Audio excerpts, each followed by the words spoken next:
깨어 있다는 것. 에베소서 5장 14절.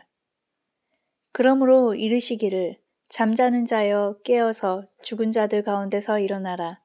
그리스도께서 너에게 비추이시리라 하셨느니라.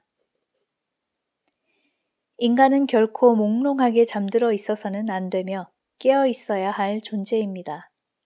깨어 있다는 것은 정신을 차리는 것을 말합니다. 허망한 꿈과 소원 속에 머무는 것이 아니라 현실의 두 발을 딛고 살아가는 것을 말합니다. 깨어 있다는 것은 낮을 사랑하고 낮의 일을 사랑하는 것입니다. 다른 말로 하면 헛된 환상을 품지 않는 것입니다. 헛된 환상은 세상을 우상화하게 만들고 오직 하나님 한 분에게 고정시켜야 할 시야를 흐리게 합니다. 그래서 세상을 자신의 소원과 선입견이라는 색채를 통해서 보게 만듭니다. 깨어있다는 것은 세상을 판단하는 눈으로 보는 것이 아니라 하나님 앞에서 있는 그대로 보는 것입니다. 깨어있다는 것은 열린 마음으로 미래를 준비하는 것이며 두 눈을 똑바로 뜨고 두려움 없이 미래를 직시하는 것을 의미합니다. 깨어있다는 것은 하나님의 밝은 낮을 있는 그대로 보고 하나님의 피조물과 하나님의 역사를 사랑하는 것입니다. 그와 동시에 피조물의 고통을 보고 타인의 공경과 무력함을 보며 그가 도움을 구하지 않아도 그의 필요를 조용히 채워주는 것입니다. 깨어있다는 것은 영원한 책임에 대해 아는 것입니다. 인간 스스로의 노력으로는 이처럼 깨어있을 수 없습니다. 하나님이 친히 우리를 하나님 앞에서 사는 삶으로 부르셔야 깨어있을 수 있습니다. 마치 서늘한 흙 위에 누워 잠들어 있던 아담을 만지셔서 생명으로 불러내신 것처럼 말입니다.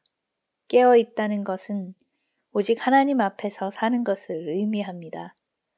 오직 하나님만이 불멸하는 존재이기 때문입니다.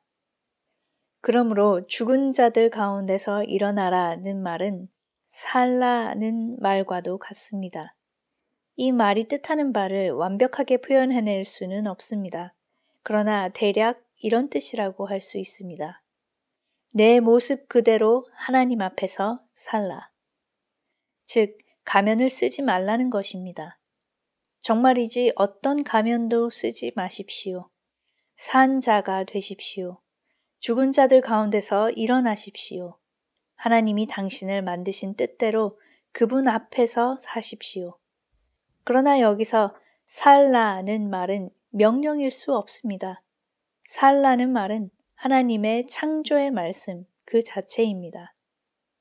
그리스도께서 너에게 비추이시리라는 말씀은 그리스도께서 세상을 아시고 세상에 오셔서 십자가에 죽으셨던 것처럼 이 세상의 모든 곤궁과 비참함을 사랑의 눈으로 바라보라는 것입니다.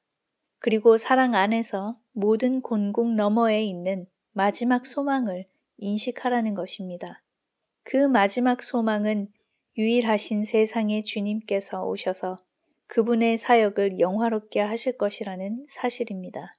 그리스도께서 너에게 비추이시리라 하는 말씀은 모든 것 위에 하나님을 사랑하며 이웃을 내 몸처럼 사랑하라고 하신 말씀 그대로 사는 것입니다.